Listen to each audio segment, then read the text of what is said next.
Này dốc đến nó ba. Lúc thùng đến nó ba. Được. Mà luôn rồi bà. Rồi. Hi guys, welcome back to my channel. Ado ngasi gi vlog sidi myam yaosang aham bada nam gi vlog oi doine.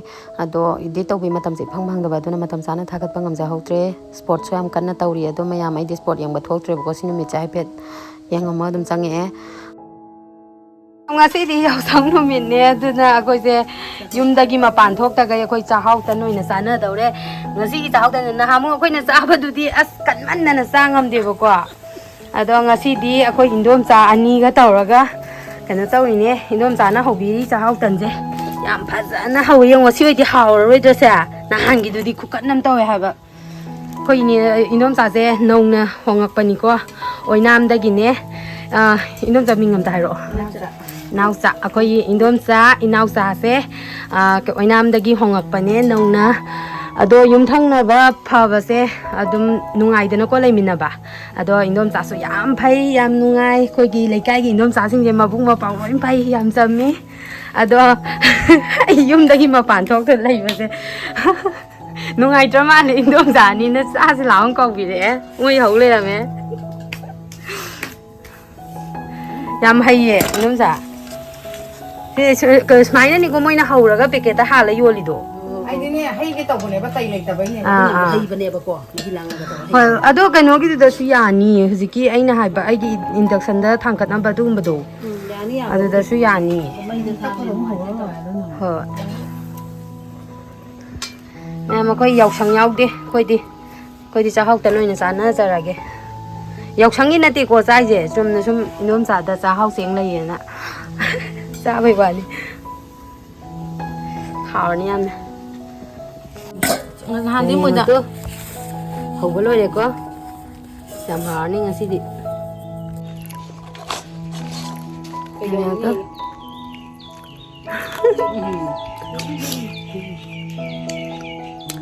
koi nom cha koi ne ko sa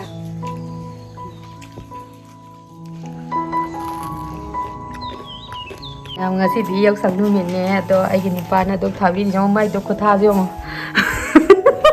Itu kutano do. Ado mayam ngasi je yaosang mai tha ba numin ne ado mayam ID hapu ka na sujari ko mayam na koi tamo da beer dai san ko ado beer de leite ba ko powder so te sanas mayam sahi ko ding gi ne yaosang je koi tamo na sak thong dum tai ba ko na ma sak thong ngai da ina sahi ko ding gi beer je dum tai bi ba ni ko ado ngasi su tai ge ba ko na ne sidan ne happy yaosang da har la som don tho happy yaosang tau ro mayam da wish pi ro ai yam pha đi ko ngai ko sidan ta la ko ga ko di no hong de mayam da happy yaosang da har ba ai sao em thi em thi no happy yaosang ha hầu như là hồi hai cái na chơi được lọ mùi mà chơi hai happy yaosang ha thi đi hả happy yaosang mai em happy yaosang hai ba bu ka ri hai ka mà biết học sang đấy ka ri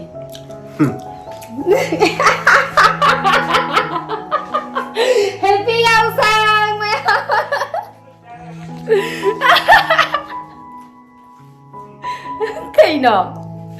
cây nó bà anh thấy đi có tiếng gì nữa đừng chắc thuộc mắt cái đi khu tây rồi tôi đi yek na bom da tây ba bao mày na tây ra mùi nè năng cái biển khu tây đó ở đó mày tây na bra wow anh nó bà khúc phá dầm đâu rồi nè đâu nào đây cái này mẹ tôi dọc sang vậy coi tao muốn á anh muốn pipi đi bên kia đêm coi tao muốn anh kia đêm phải xài pipi này có dọc sang gì nào tao cái này anh kia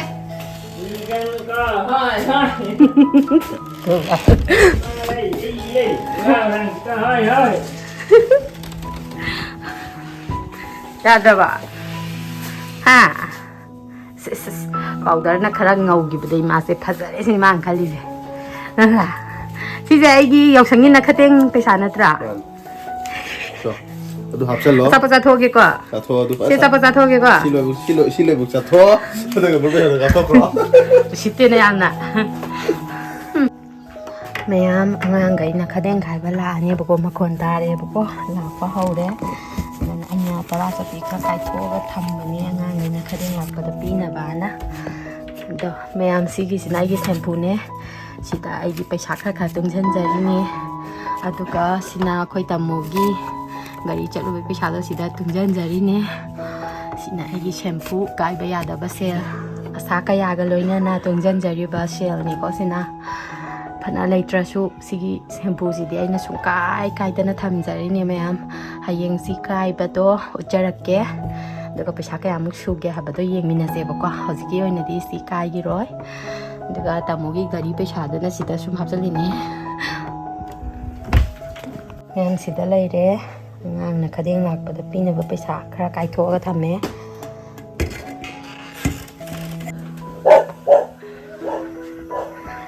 lại lạc phô đấy tôi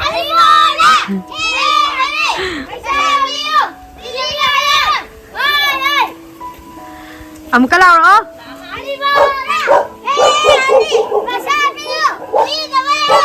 đi đập bây giờ này ai đi đó là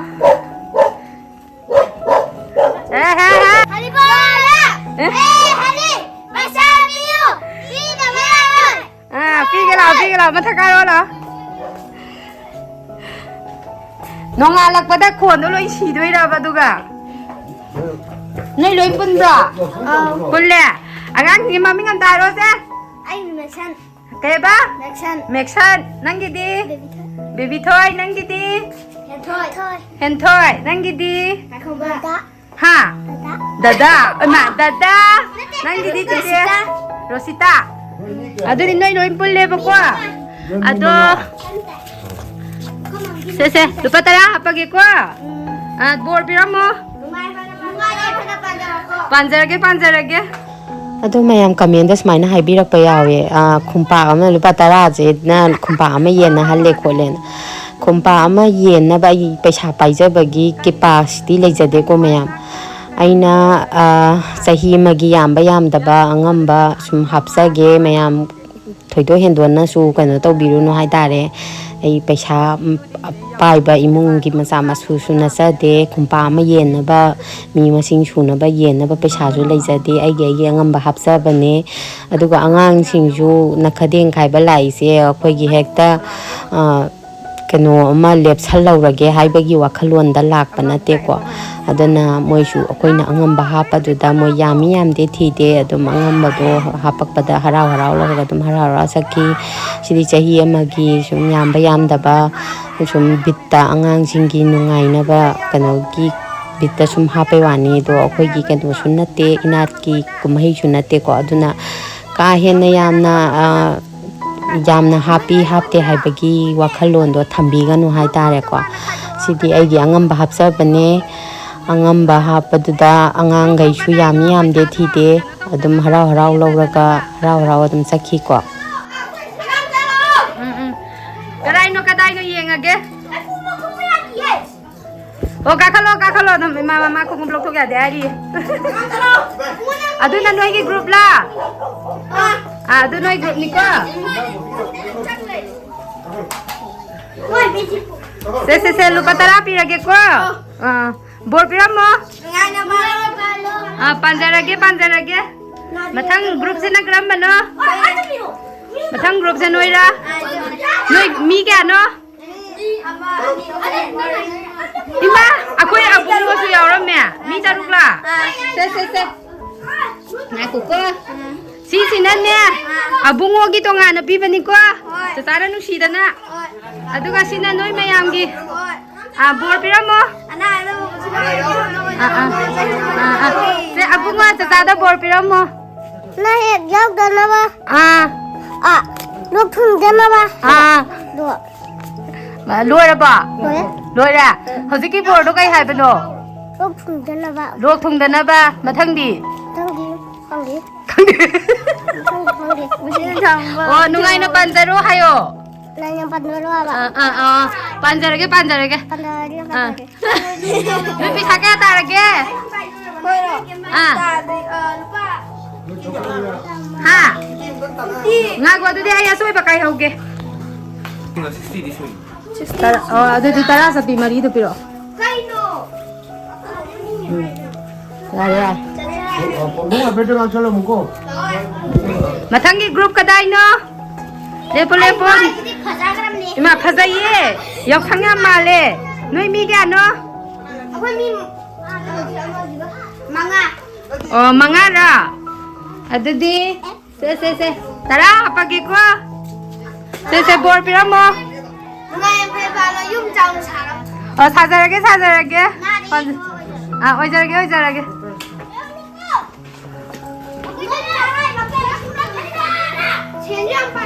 아, 빠이자라게, 줘.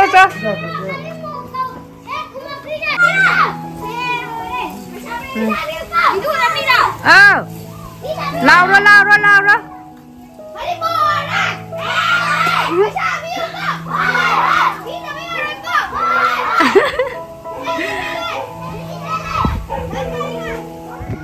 Sele kaya ba?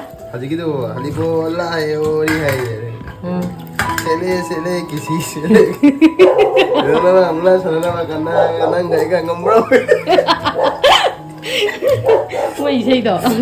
Kuai do. Ngomong hai jiori. Sele kisi sele ay. Nama amla sana karena. Handa kisi na kana no. Ma handa kisi dilay sabi pa rin ne. Lao karo lao. Sida. Manggonda. Is ikay biga tawe. Lao he. Lao. Ma lay sabi sing ikay ne ma sai pa jagay. Lao mi chudra di ai di pe sabi pe pi de ko. Ma pai tho ka lay sabi u da lo in khang ma bra ka ni. Lay sabi ka ya no lai si bo. Ya me. Hai ma. Ma ne. Maning lai kai ki wai doi ra ba. Oh. Se du di ne noi yam bani na lai sabi gi di lupa kun ha pa ge ko. Board phaja bam ta piram. Oi jarage. Panjarage.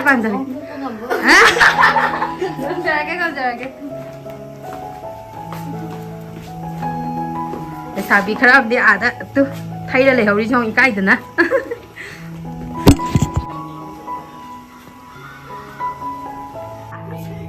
Sangai ma'am gì bo? Ma, kanano? Thôi chứ. Cái nakading lau ba to ko mai lau bam ta lau rồi.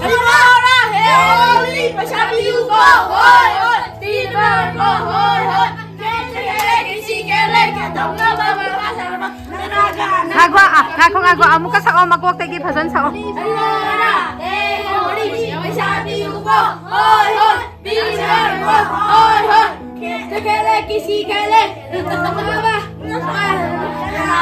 Khele kichi khele hai ra ba. Kichi khele hai ra ba. Kari gino ba kichi khele di na. Mungna sana na ba ra ba. Mungna to kana ngam gra ge ba.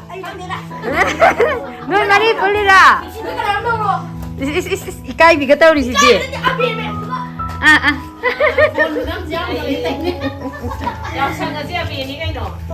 Se tara hapage ko. Ai di tmba bu sanga ge tauri ne. Anga ha sana krai di ne nga sai tan ja salu ba gi saning dra ba. Abe ma. Se. Ai no makha phami du bai nom jala o ma thakaro. Se silang ro la. As sandu na maru ma phajari ba. Mai be ma lipstick na maru ma phajana sangni ba. Phajai ne ngang je. Kana no lai je? Mama kai party ra. Noi hong gak tara. Ani ma di kada. La oyo chango la oyo sida.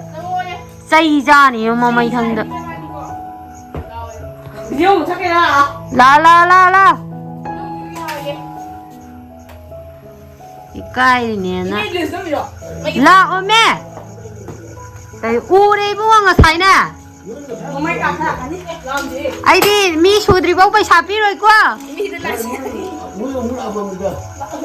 라 무탈 이니 나와버려 이거.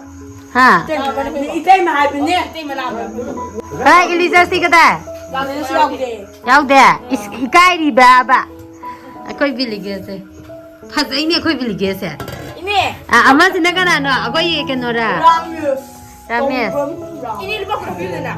lupa kun happy wa kun cha dum hap to ke akoi kano su yaw re bilige su yaw re adagi kano su yaw re kariba rame su yaw re adagi kari shurchan su yaw re loin yaw re loin su re aduga senau su yaw re ming amam tang haramo bilige silent heroji nai do kya hapo hai bano ma kun dagi kun thai yau ba Mana di kuda okay tong. mana di kana no Iting mana. se noi nung shiba ge ne kun tha happy bani ko Anh sai được không? se Nuôi Ngai em pada đây. balu. Mata nu pa pa pa po.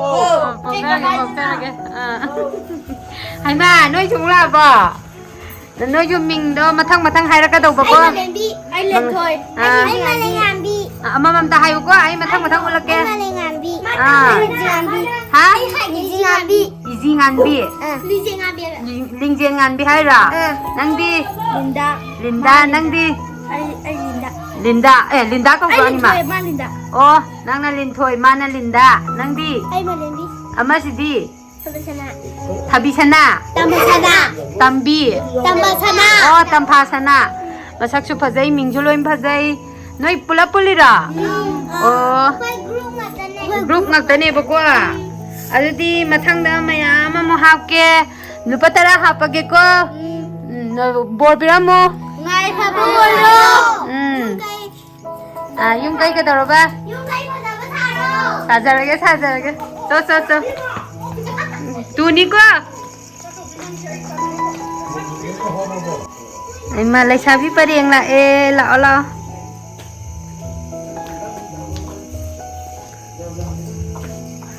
ai có năng gì mình cái câu ba mà ngài lấy mà câu à mà ninh gì gì đi mình hay đó Mexico Mexico à mà ai đi Mexico anh ta rồi năng đi Elizabeth câu bra mà sao cái gì ama su Carola bema Carola noi dress to yam phajaiye mama koi labi ra loim phajaiye sidi dress ka se loim phajare la noi mari group la se lu patara hapage ko Ngày phần bàn luôn rồi. oi jarage so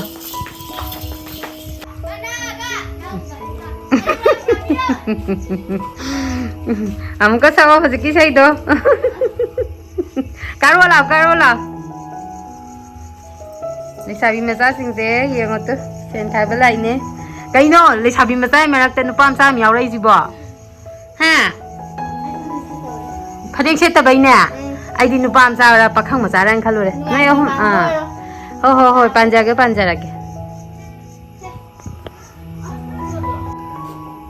lao ne này maning lại cái đấy ra cái nó thiên cái này gì bỏ khang ngân là lão ya rồi Mà nhìn ra sâu. maning ngon sâu bực ya se nó yêu không gì nữa cơ ôi giờ cái khôn lagi cái nào mà 삼감 상이네 마이 반티에지디야 삼오빠이라 까칼로 올라오 그냥 다리도 달래빠가 많아 파자비가 살래이자 그래서 떠라 하이마 아이디나 한개 반티제 누빠라 갈로네 레샤비니나 지디야 그래 내디 가로 왔다 있어 그래 럭토라 너 베마 럭토라 너 라라 비디오 나비라. nangi nupira phani ko selamine haima phani ko selame bunga uri idea no hum la police se lupa dara ha pagi ko Maning thana pani. Yan nabi. Sana pa mo sa phangjarage Anh video tôi lấy em tao rồi tôi cả. lesabi pharam me sidi kamai tawnya nahan gai di pakhang macha man bane Ai fajana haibidra. waraba lupa kya tarage Lupa tadi so ko ka hawo. asoi be yauriba Bida. yaudra khai ba loiraba Uji kho wan. khai ro Jalami. Ma khumri. Oda dan sai uda. babina kai na du lepa like ka tok slai duna Ai ha me ilime. la abema se Ini nungai pada palo yo nasa lupa me yausero yo. hairo hai brenge hairo mangare Nasa lupa me yausero yo. ma haitraba Ai tre ma. haidra oh phare yaurage ko Nasa haima kanano sidia haima langlin sidi masak am phajaina sidia nupi am malaminga sidia ma kana antai bi no abir ga sina mama thaingai daga kanu khumbaga sangdiye nang kaidau lai no haro sida paisa lo balai ba ka paisa ka piu hai no khangdiya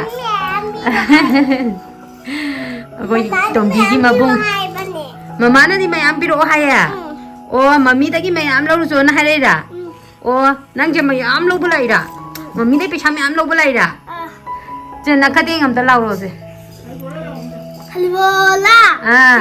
Hori. Sapi ko. Pide bear ko. Hoi.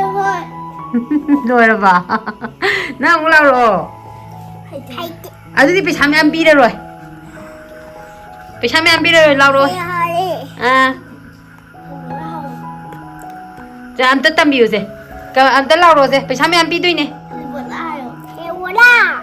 Hori. Hori. xong đấy yên ồ xong đấy yên à cái hai rồi sida phone đấy yên à cái hai rồi mà sao ồ đi phải xăm tôi năng hay mấy hít rồi đúng thắc lại rồi quá Halibola.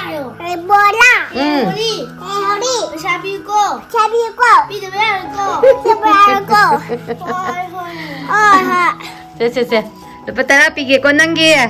Dadagi su lupa terapi lagi ko. So.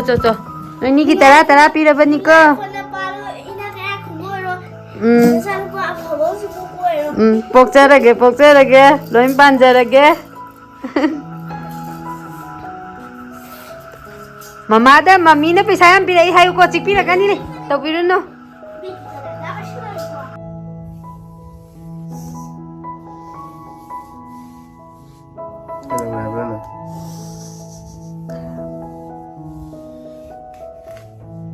Kailangan happen happen eh. Lupa yung already maybe tinggi di kemana maybe na happen lagi nggak tahu. Mereka tos sana nggak tahu apa. Tos sana di depan yung already depan aku nonton already soal hai orang apa. Mereka tos sana nggak tahu. Ini freezing. Nang sa dito sinaya. Tos sana di dah di asyik mungkin tahu bani dah. Nang nak Masasang ko hati bani orang tahu bidin. Mereka tos sana nggak tahu sih sama entah tadi kah. Jadi sahau mereka kah. Mereka tahu tahu. Rồi thì hẹn là bạn đang quên mất tấm nhà đâu. Sitten ano. Thì bây giờ thì bây giờ cũng là mấy tháng này hẹn thì họ nè mấy lúc mình sẽ luôn mà chỉ mà nó sẽ tập không tiền đâu. Thay đi hẹn đi khởi thiên sang tuổi vậy chứ luôn nữa. Vậy đó mà đi tập tiền đâu. Sitten na nang hayang dito mapanto ala.